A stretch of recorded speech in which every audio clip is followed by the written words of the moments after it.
Mes bien-aimés dans le Seigneur, bonsoir et bienvenue à ce 24e thème de notre programme.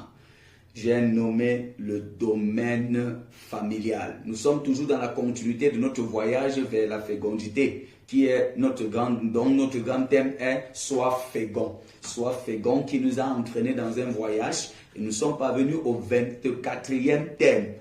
Le thème de ce jour, c'est le domaine de fécondité ministérielle. Parce que nous sommes dans la dernière partie qui parle des différents domaines de fécondité. Et ce jour, nous partageons avec vous sur le domaine ministériel. Je reprends le domaine ministériel.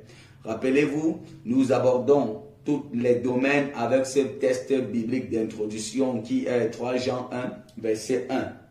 3 Jean 1, verset 1. 1 Jean 3, 3 Jean 1, verset 1, oui, autant pour moi, qui dit « Gaius, je souhaite que tu prospères à tous égards, comme prospère l'état de ton âme, et sois en bonne santé. » Je souhaite que tu prospères à tous égards. Nous l'avions dit depuis le début, Dieu souhaite que nous prospérons à tous égards, comme prospère l'état de notre âme. C'est-à-dire, le Seigneur ne voudrait pas seulement que nous prospérons dans notre âme, dans notre vie spirituelle, mais il veut que dans tous les différents domaines de nos vies, nous puissions prospérer, tel que nous l'avons vu déjà sur le domaine familial et sur le domaine spirituel. Nous poursuivons aujourd'hui avec le domaine ministériel, parce que c'est bien de réussir dans sa famille.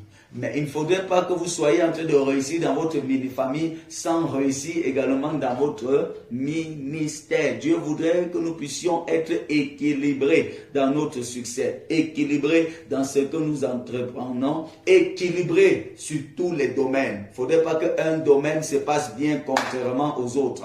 Amen. J'aborde avec vous dans le domaine ministériel. Qu'est-ce qu'un ministère? Quand nous parlons du ministère, ça voudrait dire quoi? Qu'est-ce qu'un ministère? Le ministère ici, bien aimé, d'une certaine façon, est souvent mystifié de façon à se comprendre très difficilement. Or, le ministère est simple. Le ministère, c'est un service. Donc, lorsque nous parlons d'un service, nous faisons allusion, lorsque nous parlons du ministère, nous faisons allusion au service. Parfois, nous avons tellement mystifié le ministère que nous avons dépouillé le service du ministère. Et le ministère est devenu aujourd'hui un sujet de gloire, un sujet d'une certaine façon d'élévation. C'est devenu un titre honorifique. C'est même devenu un sujet de conflit en milieu chrétien. Or, il n'en était pas ainsi au commencement. Lorsqu'on parle du ministère, on fait allusion au service que vous êtes appelé à rendre dans un domaine précis.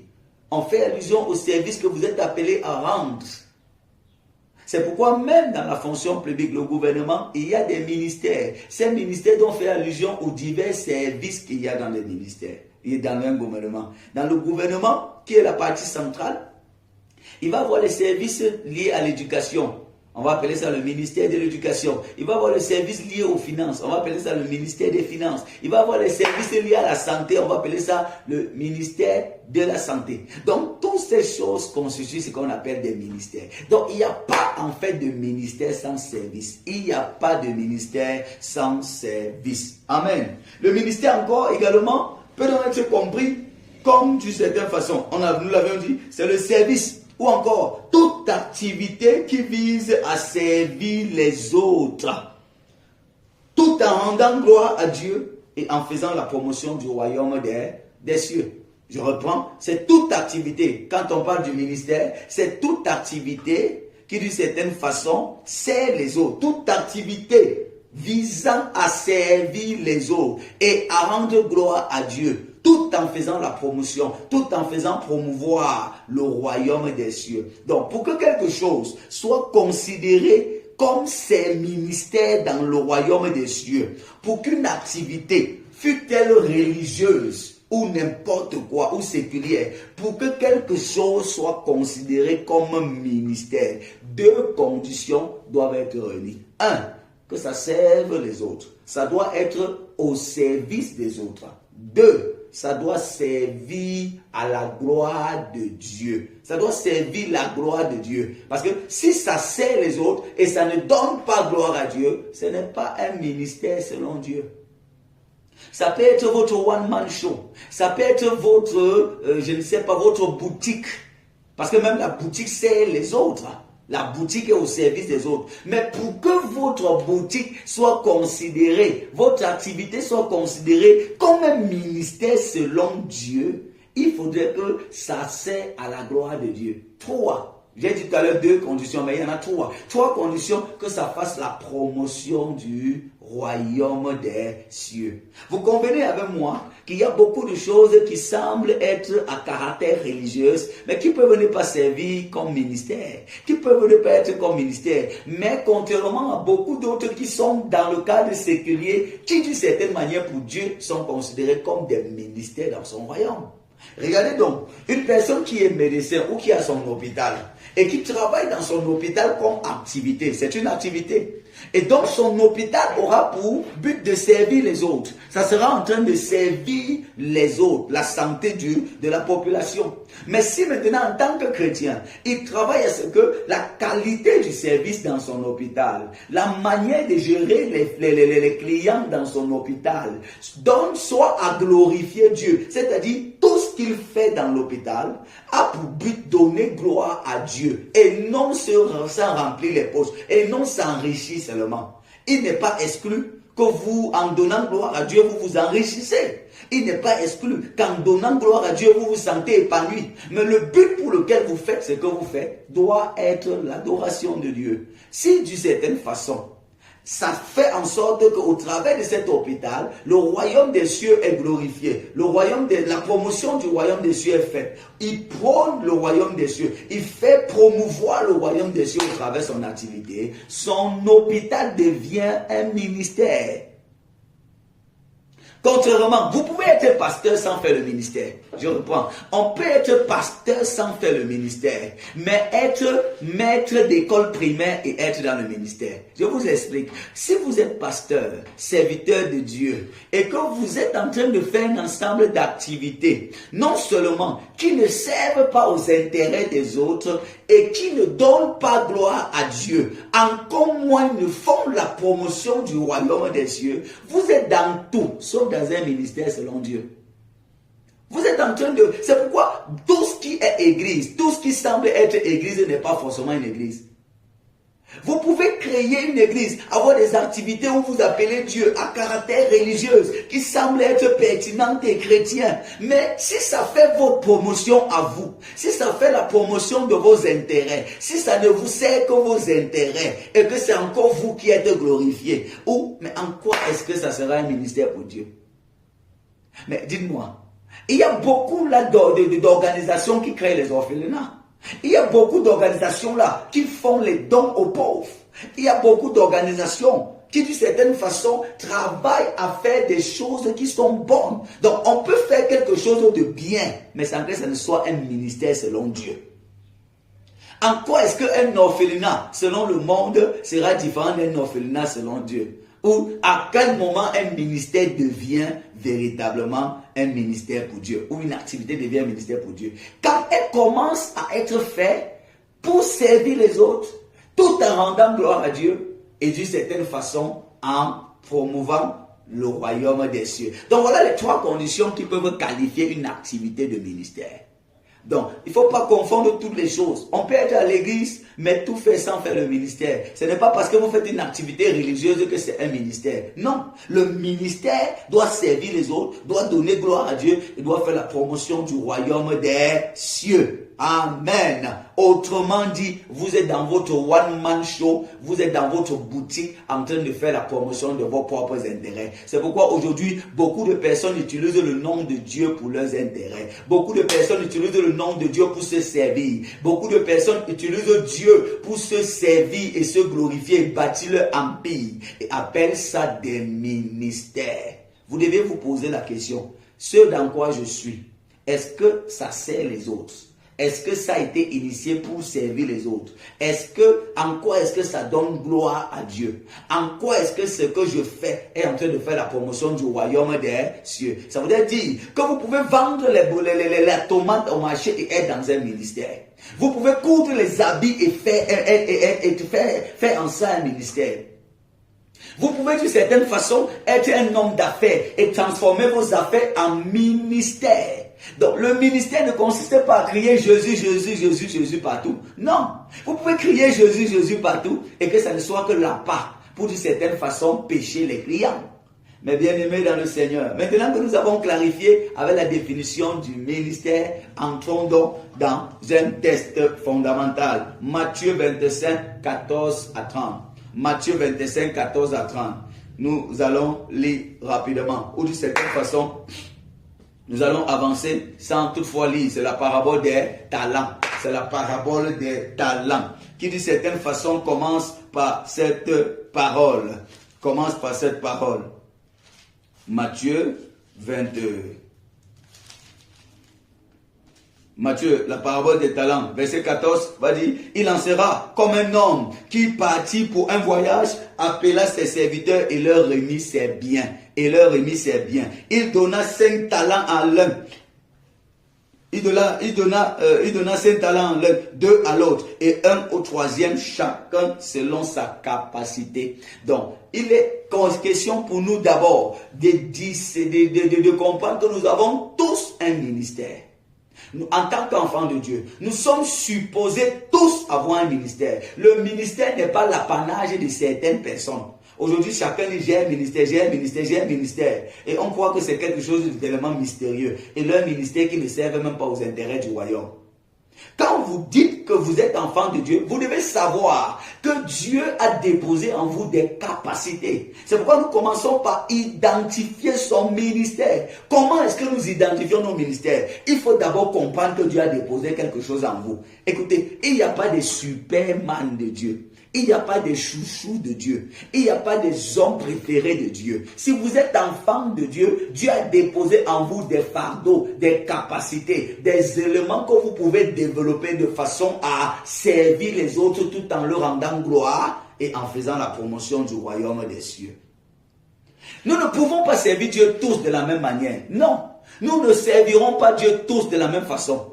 Un enfant de Dieu est un serviteur de Dieu. En tant qu'enfant de Dieu, nous sommes tous des serviteurs de Dieu. Sauf que nous le servons de diverses façons et à divers niveaux. Nous ne pouvons pas tous servir Dieu de la même manière. C'est pourquoi il dit, il donna à l'un 2, à l'autre 5. À un autre 1, selon sa capacité. Dieu nous appelle à le servir selon nos capacités, mais aussi selon nos dons, selon nos différents domaines. Certains vont le servir dans dans l'église, en plein temps comme nous autres. D'autres le serviront dans l'administration. Certains encore le serviront dans la santé. D'autres le serviront dans les affaires. D'autres encore dans le sport, dans divers domaines. Nous allons nous retrouver dans chaque domaine pour servir Dieu. Il n'y a pas que des pasteurs qui servent Dieu. Il n'y a pas que des prophètes, des évangélistes qui servent Dieu. Du moment où vous avez compris que ce que vous faites doit glorifier Dieu en servant les autres, tout en faisant la promotion du royaume des cieux, vous êtes dans un ministère.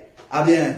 Il faut donc que vous changiez votre paradigme là-dessus et que vous sortez seulement de l'activisme et que vous commencez à faire vraiment de votre activité un ministère.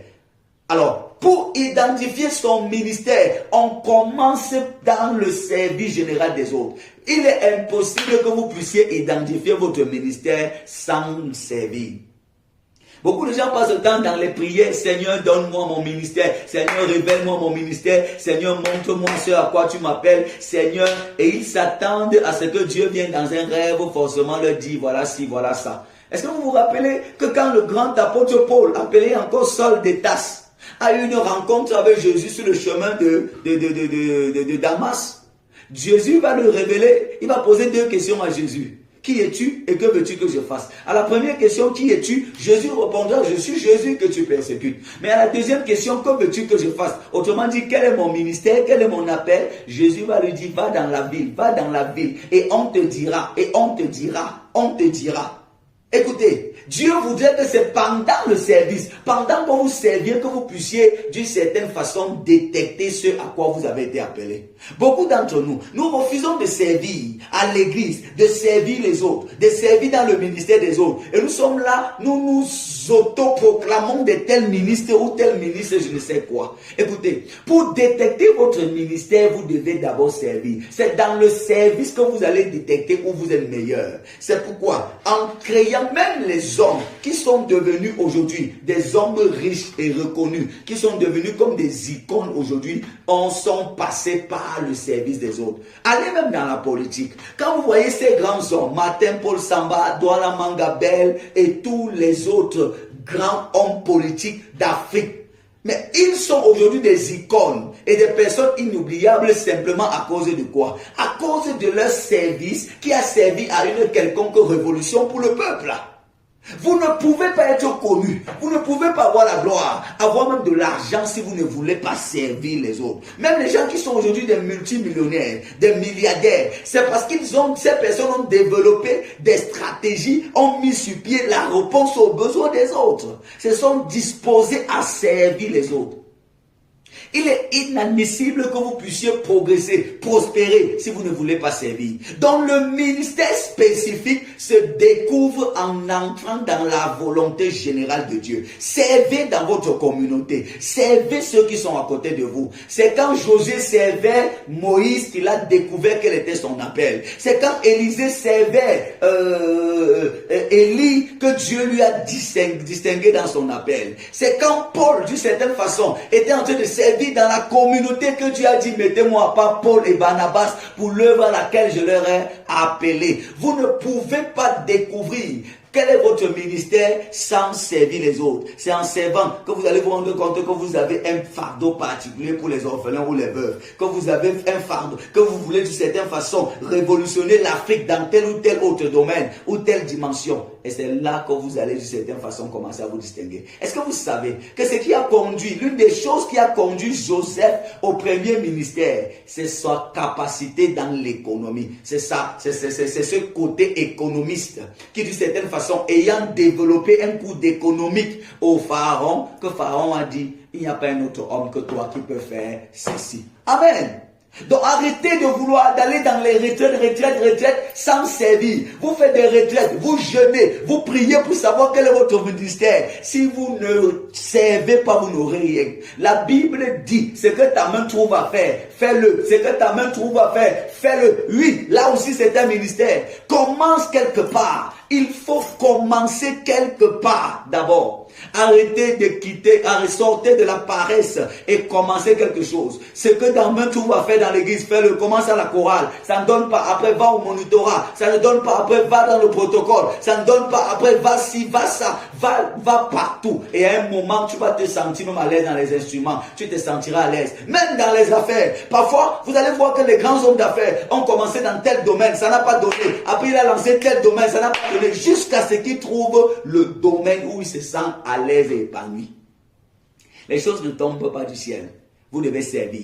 Comment donc identifier son ministère? C'est au travers le service. Et pendant que vous serez en train de servir, les autres vont même vous apprécier. Ils vont pouvoir vous dire, je sens que ici tu es mieux. Tu t'adaptes mieux ici. Tu gères mieux tel domaine que ça. Tu es plus bon ici. Voilà plus ton poste qui te mérite là-bas. Mais ça sera dans votre service.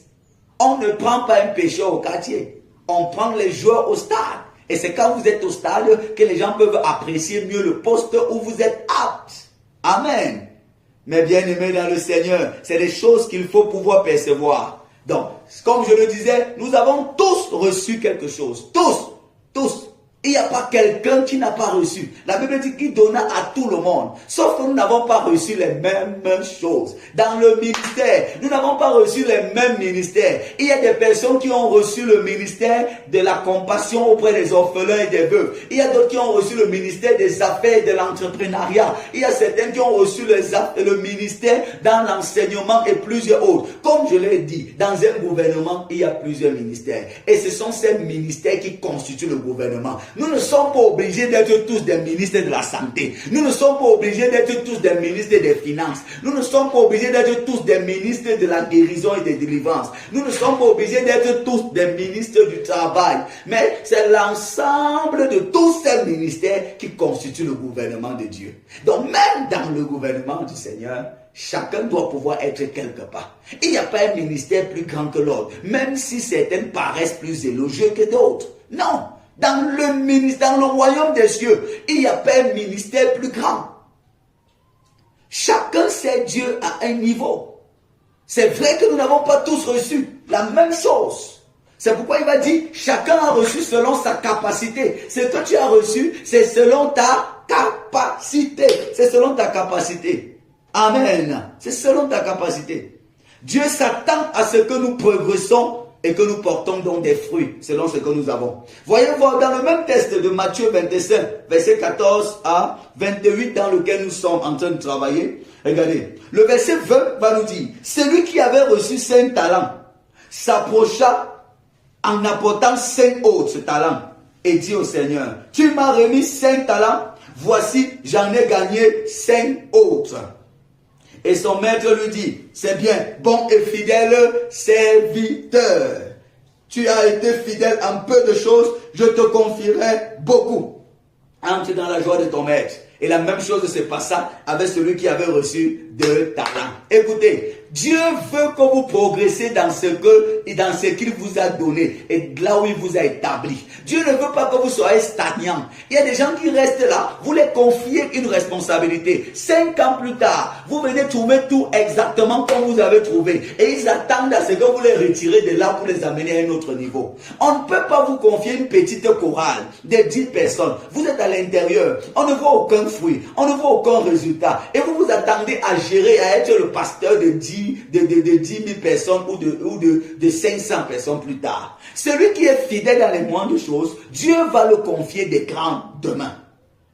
Mais avant qu'il ne confie des grands, il doit d'abord vous voir être fidèle dans les moindres choses. Mais bien aimé dans le Seigneur, Dieu veut que tu progresses dans ton ministère, dans ce à quoi il t'a appelé à faire. Écoutez, peu importe ce que vous faites le commerce, votre ministère se trouve dans le commerce ou dans le bureau ou dans l'administration. Vous devez progresser dans ça. C'est-à-dire, il doit avoir des résultats, il doit avoir des fruits. Les 2 autres premières personnes sont venues clairement dire à Dieu. Après avoir reçu les talents, ils sont allés faire valoir. Vous avez reçu des capacités en chant, capacité en louange, capacité en instrumentiste, pianiste, capacité selon les dons que Dieu vous a donnés. Dieu a déposé des potentiels en vous. C'est à vous de faire fructifier ces talents. C'est à vous de faire fructifier ces dons. Écoutez, est-ce que vous savez que Dieu ne donne pas les choses parfaites aux gens?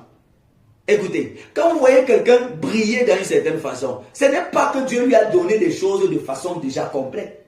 Non. Dieu peut vous donner des dons et des grands dons, mais vous finissez des feignants. Dieu peut vous donner des gros potentiels, mais vous finissez un pied plat.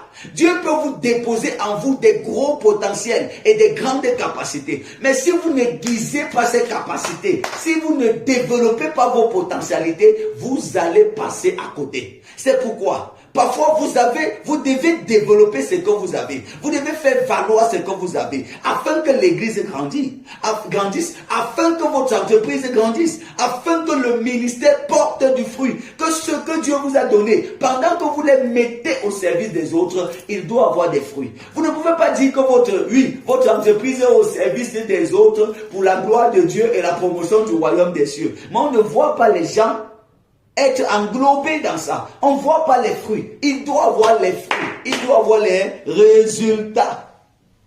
Où sont les résultats? Oui, vous dites que vous êtes dans le ministère depuis 5 ans, depuis 10 ans. Où sont les résultats? Et ces résultats doivent être à la lumière du royaume des cieux. Ces résultats, ça veut dire que si vous êtes quelque part, au bout d'un certain nombre d'années, le royaume des cieux doit pouvoir se sentir content de ce que vous avez créé des expansions et de ce qu'il y avait une seule personne qui croyait en lui. Vous vous êtes reproduit. Vous êtes en train de grandir dans le ministère. Vous devez grandir dans votre façon de parler en tant que prédicateur. Grandir dans vos connaissances, grandis dans votre façon d'enseigner, grandis dans votre façon de comprendre la parole. Et ça se travaille. Vous ne pouvez pas être un enseignant de la parole, un prédicateur de l'évangile. 5 ans plus tard, vous prêchez de la même façon. 10 ans plus tard, vous pensez tout de la même façon. Vous avez les mêmes messages que vous donnez aux gens. Vous avez un réchauffé que vous donnez à tout le monde où on vous appelle. Vous ne pouvez pas être une chantre d'une certaine façon. Vous continuez à chanter les mêmes choses, de la même manière, de la même façon, année après année. Vous ne changez pas votre façon de faire. Mais au moins, si votre âge augmente. Si votre âge augmente, c'est parce que Dieu n'aime pas la stabilité. stagnation? Pourquoi votre âge ne stagne pas, mais vous stagnez dans votre ministère? Pourquoi votre âge ne stagne pas, mais vous stagnez dans votre façon de faire? Vous êtes chante, vous ne composez pas de chants. Vous chantez toujours comme vous chantez il y a de cela 2 ans. Non. Après chaque année, il doit avoir évolution. Dans ton ministère, il doit avoir évolution. Tu dois être en train de quitter d'un pôle à un autre. Mais bien aimé dans le Seigneur, vous devez bouger. Dieu n'aime pas la stagnation. Dieu est un Dieu de résultats. Dieu a investi en vous pour avoir des résultats. Je ne sais pas quel est le ministère que vous faites, mais où sont les progressions? Est-ce que vous progressez? La Bible dit que vos progrès soient évidents. Vous ne pouvez pas avoir des progrès qui ne sont pas évidents. Les gens doivent voir l'impact de votre ministère dans votre environnement. Ils doivent voir l'impact de votre ministère autour de vous, dans vos familles. Il y a beaucoup de serviteurs de Dieu qui n'ont aucune influence dans leur propre famille. Parfois, on ne sait même pas que tu es serviteur de Dieu dans ta propre famille. Donc, on le sait seulement pas. Non. Tu n'as aucun impact. Vous ne pouvez pas être un enfant de Dieu. Vous faites dans un ministère. Mais autour de vous, au quartier, là où vous êtes, il n'y a aucun impact. Les gens ne ressentent même pas votre ministère. Non, votre ministère doit progresser et non stagner. Dieu est la stagnation. Amen. Dieu est la stagnation. C'est pourquoi au verset 24, après le rapport de nos 2 bien-aimés frères, le dernier qui avait reçu un talent, lui aussi il va venir pour rendre compte. Et écoutez ce qu'il va dire. Celui qui n'avait reçu qu'un talent s'approcha ensuite et dit, Seigneur, je savais que tu es un homme dur, qui moissonne où il n'a pas sémé et qui amasse où il n'a pas vanné. J'ai eu peur et je suis allé cacher ton talent dans la terre. Voici, prends ce qui est à toi. Vous savez, à chaque fois, les gens qui ne progressent pas ont toujours les justifications. Les personnes qui stagnent sur le même endroit ont toujours beaucoup de justifications. Je savais si, je savais ça. Non, je n'ai pas parce qu'on ne m'a pas aidé, on ne m'a pas. En fait, parce que je suis. Vous devez d'une certaine façon sortir de votre zone de confort. Il dit, j'ai eu peur et je suis allé garder ce que tu m'as donné pour ne pas perdre. Beaucoup de personnes ne progressent pas dans leur ministère à cause de la peur, à cause de des limites de pensée, à cause d'une certaine façon, la peur de ce qu'on va dire, la peur de découvrir des nouvelles expériences, la peur d'avoir des nouvelles aventures. Vous ne pouvez pas progresser avec la peur. Il dit, j'ai eu peur. Et qu'est-ce que Dieu va dire? Dieu va lui dire, son maître lui répondit, serviteur méchant et paresseux. Tu savais que je moissonne où je n'ai pas vanné. Fallait au moins se mettre mon argent en banque.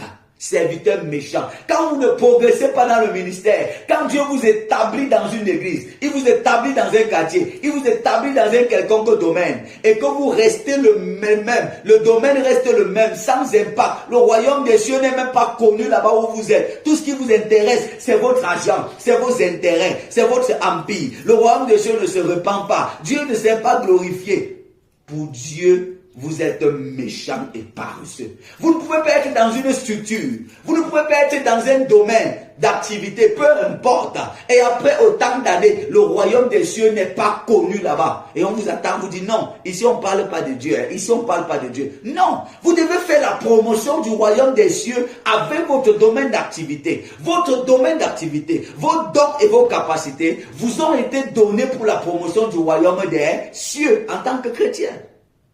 C'est de ça qu'il est question. Vous êtes comme des porteurs d'une marque. Nous sommes, en tant qu'enfants de Dieu, comme des porteurs d'une marque, c'est-à-dire la marque du ciel. Donc partout où on nous consomme, où on part, où on est établi, c'est la marque du royaume que nous faisons la promotion. C'est pourquoi la Bible dit que nous sommes des ambassadeurs. Comment donc vous pouvez être ambassadeur dans un domaine et vous ne faites pas la promotion du pays auquel vous appartenez?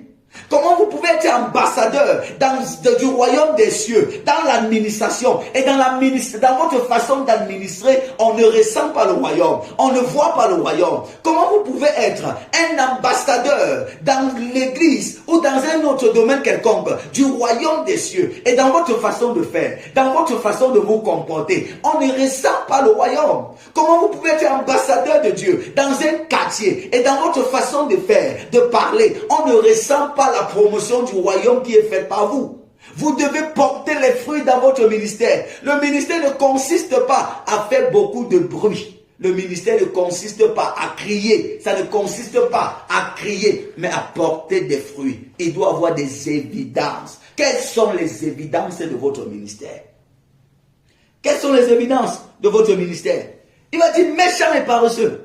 Écoutez, si vous n'êtes pas fécond, Dieu vous enlève le peu qu'il a. Dieu est un investisseur. Et quand il a investi dans votre ministère, quand il a investi en vous, et il vous a placé quelque part, si vous ne portez pas les fruits, on vous rappelle. Comme tous les ambassadeurs, quand ils ne servent plus aux intérêts du pays qui les a envoyés, on les rappelle, on les rappelle. Si vous ne voulez pas être rappelé, mais bien aimé, portez du fruit. C'est pourquoi le verset 28 va nous dire, le maître dit, ôtez-lui le talent et donnez-le à celui qui a 10.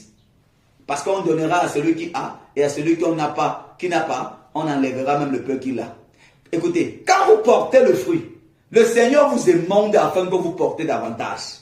Quand dans votre ministère, vous portez le fruit, Dieu se sent glorifié, honoré dans votre ministère, dans votre domaine d'activité. Le Seigneur vous émondera, il va vous nettoyer afin que vous continuiez à faire la promotion du royaume. Mais quand vous portez les fruits pour vous, quand dans un ministère, dans un domaine, vous êtes un enfant de Dieu, vous ne portez pas de fruits, ce qui va se passer est que le Seigneur va vous enlever ce qu'il a. Il va enlever la vision qu'il avait déposée en vous, enlever les compétences et les capacités à en donner en d'autres.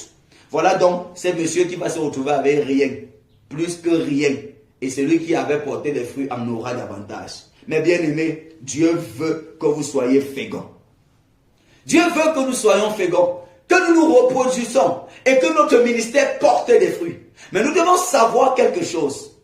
Être fécond, oui, mais selon nos capacités. Écoutez, il y a un élément important dans le livre de Matthieu 13, verset 23, dont je voudrais partager avec vous. Matthieu 13, le verset 23. Ça, c'est dans la parabole des semeurs. La Bible dit à la fin que celui qui est tombé, la graine qui est tombée dans la bonne terre, celui qui a reçu la sémence dans la bonne terre, c'est celui qui entend la parole et la comprend. Il porte du fruit. Et un grain en donne 100. Un autre grain en donne 60 et un autre en donne 30. Vous voyez? C'est la même terre. Ils sont tous dans la même terre. Mais ce sont les bonnes graines qui ont tous un ministère. Mais ils ne portent pas le fruit. Ils n'ont pas de résultat à la même intensité. Ou à la même, à la même dimension. Non. Parfois, les serviteurs de Dieu se sentent aigris et même jaloux parce qu'on est toujours en train de regarder dans le plat des autres. Même si nous sommes tous des serviteurs de Dieu, nous devons savoir que nous ne sommes pas serviteurs de Dieu à la même dimension. Dieu ne nous a pas déposé les mêmes compétences et les mêmes capacités. Jean-Baptiste va dire aux gens qui venaient accuser Jésus devant lui, chacun ne reçoit que ce qui lui a été donné du ciel. Chacun ne reçoit que ce qui lui a été donné du ciel. Donc, si vous n'avez pas reçu un certain manteau et un certain mandat du ciel, vous allez beau jeûner, vous allez beau faire des efforts, vous allez beau vous battre comme vous voulez, vous n'aurez jamais ce que vous n'avez pas reçu du ciel. Écoutez, lorsqu'on amène les gens à sortir de leur zone de confort, à se battre, à travailler et à persévérer, c'est pour pouvoir manifester selon ce qui leur a été donné du ciel. Parce que il peut vous être donné des choses du ciel et vous ne les possédez pas à cause de votre laxisme. Mais on appelle à votre diligence, on appelle à vos efforts pour pouvoir entrer en possession de tout ce qui vous a été destiné. Alors, vous ne pouvez pas toujours chercher à vouloir faire comme tel ou avoir les résultats de tel. Vous pouvez vous battre comme vous pouvez. Mais si vos capacités c'est d'avoir 12 de moyenne, vous resterez à 12 de moyenne. Écoutez, est-ce que vous savez qu'il y a des hommes de Dieu à qui Dieu n'a pas donné la foule? Il y a des hommes de Dieu à qui Dieu n'a pas donné la capacité d'avoir des foules et des foules, ou d'avoir un ministère à un impact large, d'avoir un ministère à grande influence. Mais tu vas beau faire ce que tu vas faire. Si Dieu ne t'a pas donné ça, il n'y en aura pas. Et à côté de toi, quelqu'un fera même moins d'efforts que toi et il aura un certain impact. C'est vrai que nous devons avoir des résultats dans nos ministères. Mais nous ne devons pas regarder aux voisins. Parce que c'est Dieu qui nous évalue. Nous ne sommes pas en compétition avec les autres ministères. Chers ministres de Dieu, vous ne faites pas le ministère pour compétir les autres ministres de Dieu. Vous êtes en compétition avec vous-même. C'est votre record qu'il faut battre. Vous ne vivez pas pour battre le record des autres. Non, vous ne devez pas battre les autres, travailler de façon à battre. Nous sommes dans la même équipe. Mais à certains, Dieu a donné 5. À d'autres, il a donné 2. Celui qui a 2, même s'il se bat n'importe comment, il n'aura jamais les résultats de celui qui a 5. Parce que ses capacités ne le permettent pas d'avoir les résultats de celui qui a reçu 5. Alléluia. C'est pourquoi il dit, ils ont tous porté les fruits. Oui, dans le verset 23 de Matthieu 13, on nous dit que la graine est tombée dans la bonne terre. Et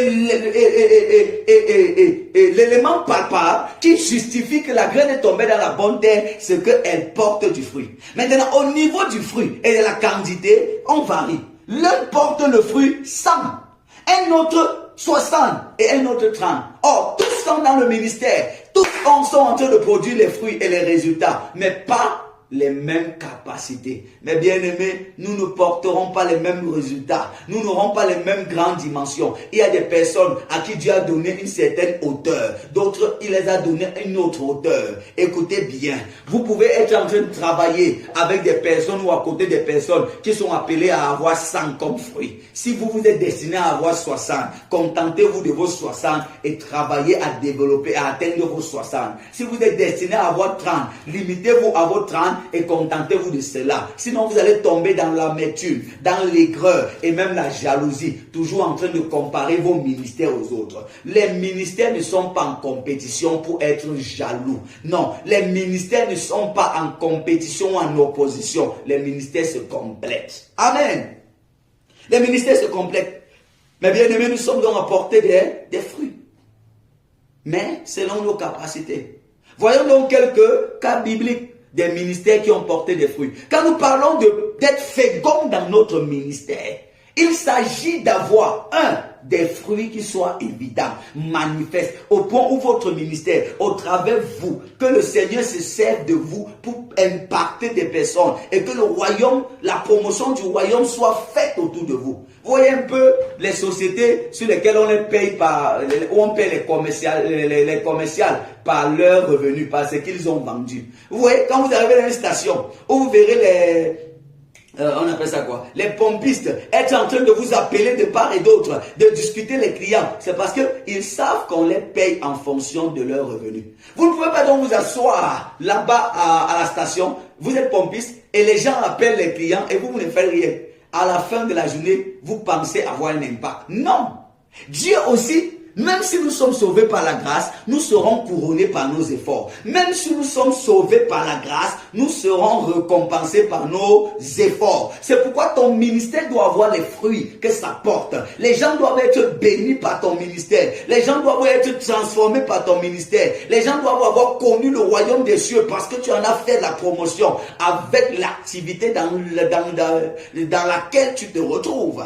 Mais bien aimé dans le Seigneur, le deuxième élément qui rend évident un ministère fécond, c'est que ce ministère devient transgénérationnel. Ça veut dire qu'après vous, ça continue à vivre. Qu'après vous, ça continue à fonctionner. Qu'après vous, ça continue à se passer. Que ça ne s'arrête pas après vous. Et c'est pourquoi je voudrais vous parler du cas de Jésus. Dans le livre de Jean 17, verset 4. Jean 17, verset 4. Vous écouterez Jésus tenir un langage en disant, Jésus va dire, au verset 4, je t'ai glorifié sur la terre. J'ai achevé l'œuvre que tu m'as donné de faire. Donc Jésus est clairement convaincu de l'œuvre que Dieu lui a donné de faire. Et il sait qu'il a glorifié Dieu. Est-ce que vous savez même le ministère auquel Dieu vous appelle? Est-ce que vous êtes en train de courir vers ce ministère? Jésus a tellement achevé, complètement achevé son ministère qu'il dit à Dieu, je t'ai glorifié, j'ai achevé, j'ai terminé l'œuvre que tu m'as donnée. Et après lui, ses disciples vont continuer avec cette œuvre. Les disciples de Jésus vont continuer à faire d'autres disciples. Donc son ministère n'est pas mort après lui. Jusqu'à aujourd'hui, nous sommes le résultat de ce ministère. Deuxième cas de figure, l'apôtre Paul. L'apôtre Paul, dans le livre de 2 Timothée 4, verset 7, va dire, J'ai combattu le bon combat. J'ai achevé la course. Désormais, la couronne de gloire m'est réservée. J'ai combattu le bon combat. J'ai achevé la course. Désormais, la couronne de gloire m'est réservée. Donc, il était certain d'avoir vraiment achevé ce qu'il avait à faire. Est-ce que vous êtes en train d'aller achever ce que Dieu vous a confié de faire? Et il dit la couronne de gloire. Il savait sa récompense. Et après lui, il y a eu Timothée. Il y a eu les Onésime. Il y a eu les titres qui sont des personnes qui ont été enfantées par leur ministère. Écoutez, il est question que votre ministère enfante des personnes, que votre ministère engendre d'autres personnes. C'est ça la fécondité. Votre ministère ne doit pas rester stérile, sans fruits, ne pas produire de fruits. Ça doit enfanter. Votre ministère doit enfanter des fruits, doit produire des fruits. Il doit avoir de l'impact. Vous ne pouvez pas être un ministre de Dieu quelque part. On ne voit pas l'impact de votre présence. Vous devez avoir l'impact sur les vies desquelles vous êtes associés ou desquels vous êtes établis. Vous devez aussi après vous travailler de façon à ce qu'il y ait des Timothée, il y ait des Onésime, il y ait des Philémon que votre ministère a engendré. Mais bien aimés dans le Seigneur, que le Seigneur bénisse votre ministère afin que vous soyez féconds et que vous puissiez vous reproduire, afin que véritablement ce que vous faites porte des fruits au travers des vies et que le Seigneur soit glorifié, que le royaume soit véritablement célébré. Que Dieu vous bénisse. Shalom.